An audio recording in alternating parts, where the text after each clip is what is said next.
episode 12-inch Figure Fanatic. Remember to subscribe.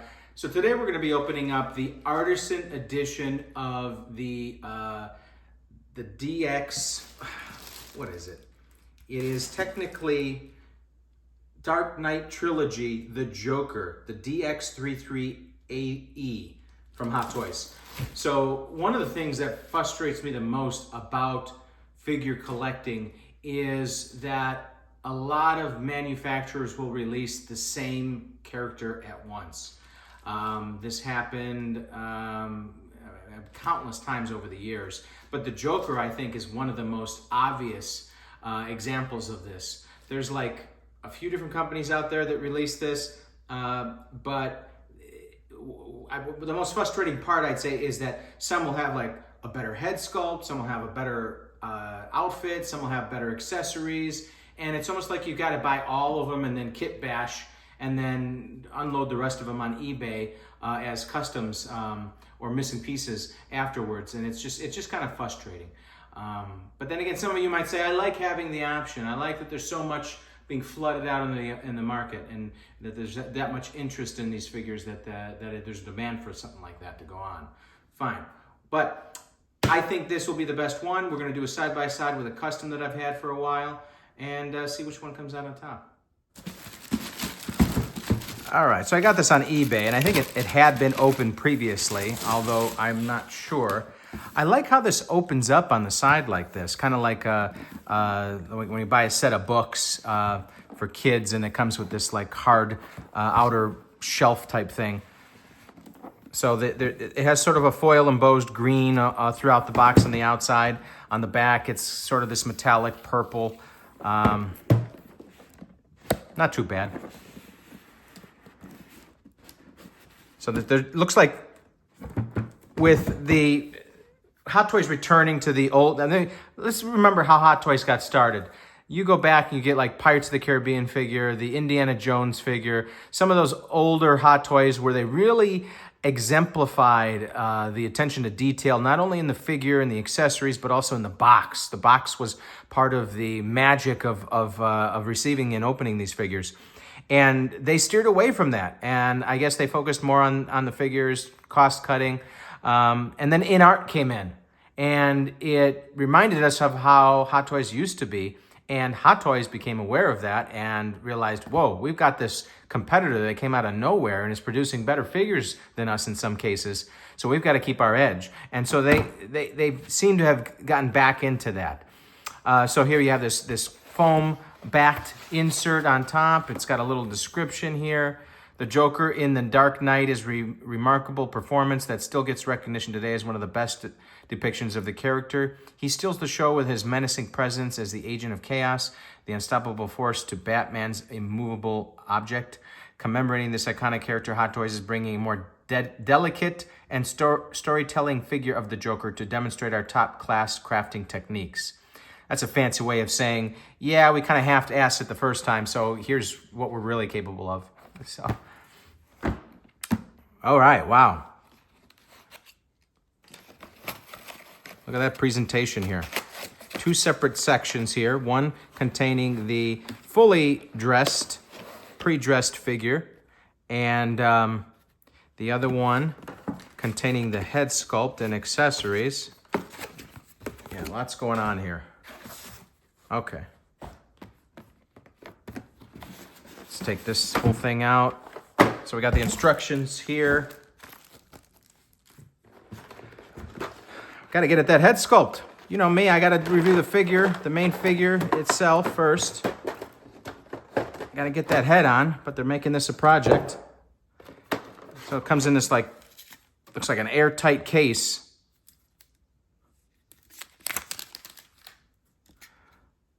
Already there's looks like some strays of the hair. So kind of defeats the purpose of keeping it in this nice little container to keep it all perfect when you open it up and there's already some of this going on. Yeah, so that's gonna need to be worked a little bit. But, okay, so it looks like this goes in the back. Just kind of fell out. So that's so you could change the eyeballs.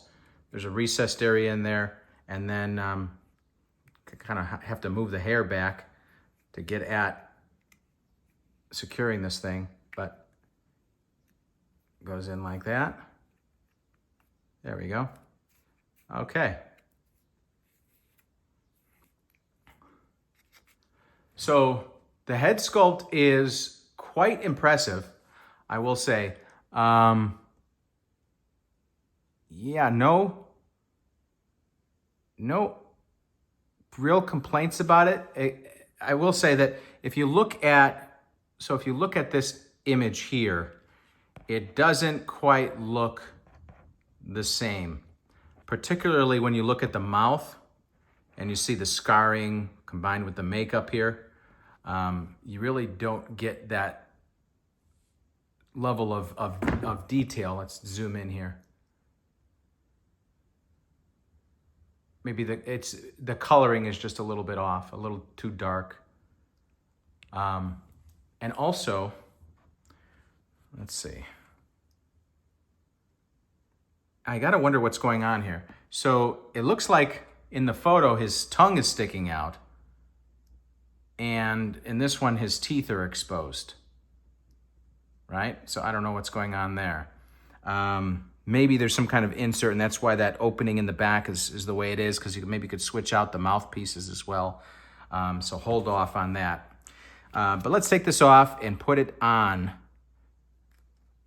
Oh my gosh, is it actually nailed in there? All right, I'm back. I have successfully removed the head from the display case.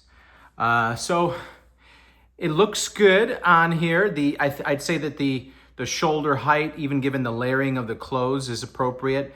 Sometimes the sculptor can, kind of overdo it when they try to make the head the neck a little too long to accommodate the fact that the clothing will give the body some bulk. But I think it's appropriate for this one. It doesn't look like the neck is too long, and respectively, it doesn't look like it's too short to where the shoulders bunch up into the head area. So it's perfect as far as that goes. So the materials are definitely premium. We would expect nothing less from Hot Toys, especially considering it's an Artisan figure, right? The coat has some wire framing on the bottom, so you can shape it a little bit. It has some lining on the inside, a darker orange than I'm used to. I think on my other coat it's a little bit lighter.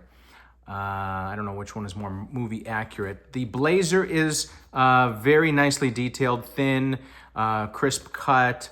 The vest, same thing, and looks like, I guess it's intended that this doesn't close all the way, and he never closes these top two layers anyway, right? He's always got the vest button though, and that is, it looks like clasp closure, which is better than Velcro, that's for sure, and definitely better than button, because that just takes too long, and it usually looks cartoonish. The collar looks very nice. It doesn't bulk out at all. It's probably one of the best collars I've seen in a while. And the tie doesn't pop out too much. It's got the chain here attached to the pants, and that goes into the behind area of the pants right there. On this side, looks like you've got, so he can expose, I guess he puts the weapons in there, right? I gotta look at the photos for reference. But there's a clasp up here. There is some loops of different colors. And the shoes are completely sculpted, including the laces, which I don't mind, because I think the laces would give it too much bulk and they stick out weird. So I never seen laces that actually end up looking good. It looks like two parts of articulation here at the ankle. So you've got more dexterity than you would expect at the ankle. And he's got his socks on as well. The cut of the pants is nice. I don't know if it's supposed to be creased or not, but it almost looks like maybe it could be a little bit thinner in the leg.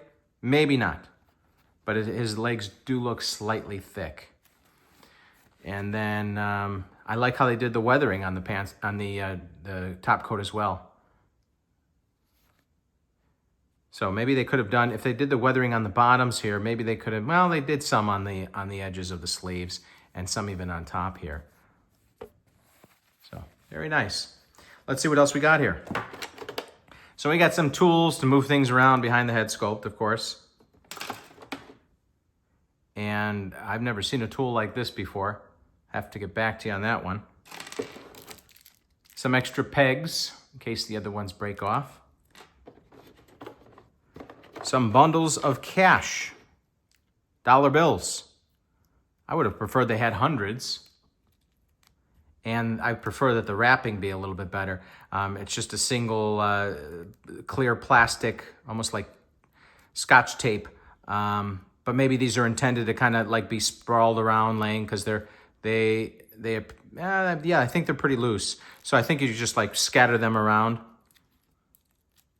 I seen one guy, he took these and he took some and burned them. Like, you know how like when you blast open a safe, some of the money gets burnt. He frayed with a lighter, he frayed some of the edges and tore some in half and burnt them and stuff like that. And it looked really good. He laid that down on the display base. So we got some cards here, and they have all uniform backing to them. The thickness is appropriate, not too thick, not too thin like paper. And then they've got, of course, the different Joker versions on the front there. You've got several hand sculpt options, and the sculpting is good on that, very detailed.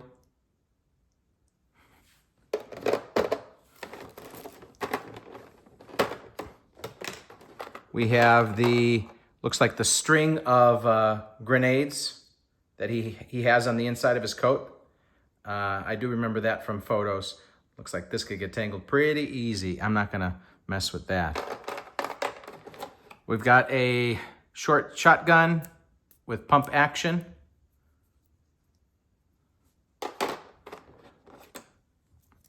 We've got this gun here and the magazine. Does that come out? Yep, magazine comes out. And then this flips back. And it even cocks back. Spring loaded. Extra bonus.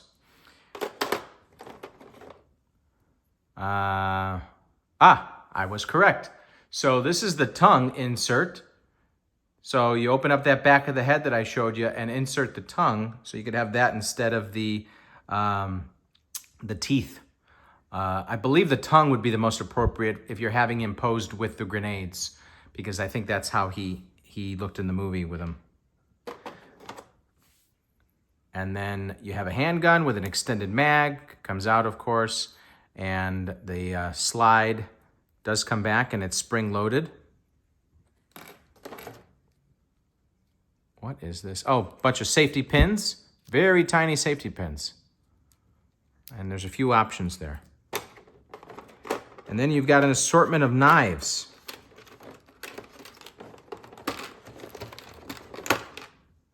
And a lot of flexibility to the blade, so I wouldn't worry about breaking it off too easily. So you got this sort of, I would say this is kind of like a fillet knife. You got the one that he's most known for here, and it does slide in and out. And it has a clip on the back. And then you have this one here, butterfly knife, I think it's called. And it has a clasp here on the end, and that fully works. It's the nicest one I've seen. I've seen a few, and this one's nice. It has a nice shine to it on the blade, so it actually looks metallic. Looks like here you have a peeler. This might be a peeler, like to take the skin off of a fruit.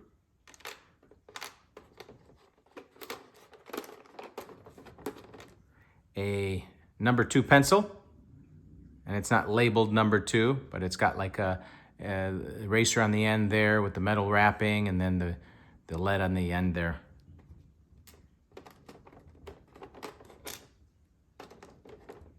And then you got these, like, I don't know, dart or throwing blades, 2 of those. And then you've got his base. And so it looks like it's USB connectable, so that this glows. I don't know if I'm gonna have to look at the instructions to see if it charges or if you actually have to have it plugged in to have it glow, which I would hate. Although the absence of a power button makes me think that that's the case. That'd be the first time I've seen a base, an electronic base. Oh, what? No. Looks like this might be kind of concealed into the crack of the street there. It seems like it's a button. Yeah. Okay, so let me read the instructions, get back to you, set this figure up, and do a comparison with my custom, give you my final thoughts, and then we'll go from there. So it looks like my worries were correct regarding how this thing is operated. So you do have to have it plugged in order to illuminate it. There is no internal charging block. So here's the button right here. So it looks cool. And then you have a pulsating option as well.